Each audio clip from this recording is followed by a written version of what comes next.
Hi, I'm Sass Ruthven, and I'm here at my urban farm in central Tacoma, Share the Wealth Organics, and we're here with EnviroHouse doing a YouTube video on how to plant garlic. So in preparation for the bed, you can reference the YouTube video for planting shallots that will show you the turning mechanism. But we basically added the same amount of compost, 2 wheelbarrowfuls of organic compost, 2 bags of chicken compost, because the garlic and the shallots pretty much like the same growing conditions. They're both heavy nitrogen feeders, so that's why they get extra chicken compost. And then to get ready to plant the garlic, there's actually 2 different types of garlic. Well, way more than 2, but 2 varieties, but 2 types. There's hardneck and softneck. So this is a hardneck variety called German red that I've really, it's one of my favorite hardneck varieties. And then this is a softneck variety called Incelium red. Little bit of differences between the 2 types. The hardneck, it typically tends to be a little spicier. It's easier to peel. It does not store as long. So if you have both, you want to use the hardneck first. When we harvest it and then send it out to our family, to our shareholders' homes, we bundle it in different colors of yarn so they know which is which and which ones to pull from. And then I also know when it's time to plant which is which, which is very helpful too. So this will usually store about 6 months hanging in your basement or kitchen. This will store for up to a full year as long as you just cut it as you need it. And so we're using it now to replant because I save garlic every year to replant. It's also available at local nurseries. They'll have seed garlic out pretty soon. It's probably another week or so it'll be in the nurseries. And September and October are the months to plant garlic.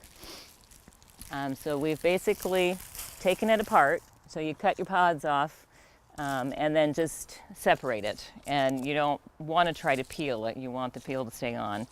Sometimes a little bit of the peel comes off the hard neck because it does peel really easily, but that should be okay.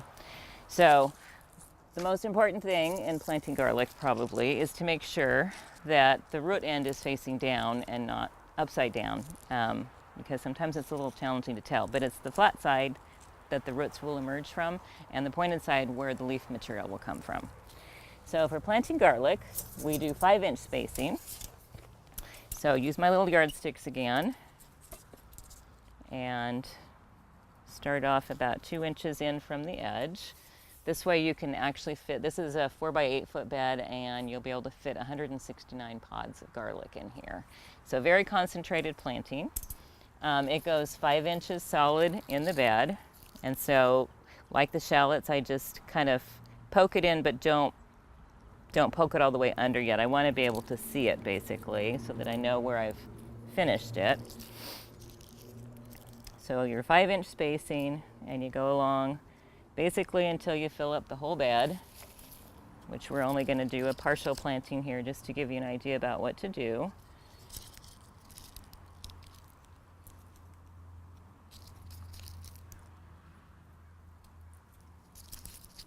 And then the second row will be 5 inches from the first row.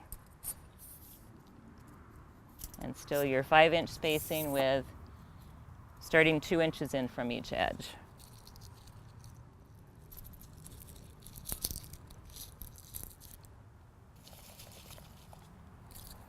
And getting the garlic ready ahead of time makes the whole planting process a little speedier, so that you're not having to separate it out at the same time that you're planting. It's something that actually it's a really good job for kids to do if you have kids at home.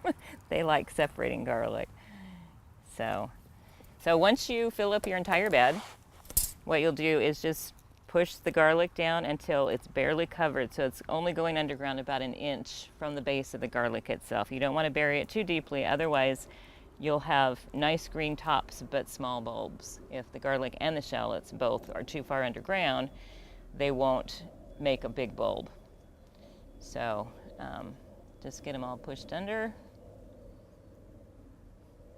And then following this, I will actually cover the entire bed with straw, which I'm not going to do right yet because we don't have it entirely planted, but you can cover the entire bed with straw. The straw is good for a couple different things. It keeps the soil from getting compressed in the wintertime from rainfall. Also helps keep down weed growth if you have a tendency to grow weeds in your beds. And then the garlic will shoot right up through straw, so it makes it too wet for the shallots, but it's perfect growing conditions for the garlic. And then in March is when you pull the straw off and give a light coating of chicken compost again. And then harvest is usually mid to late June, depending on the variety. Hardneck is always usually ready first, and then followed usually a week or two later by the softneck varieties are ready to go. So hopefully you like this video and subscribe and have a great day. Thanks.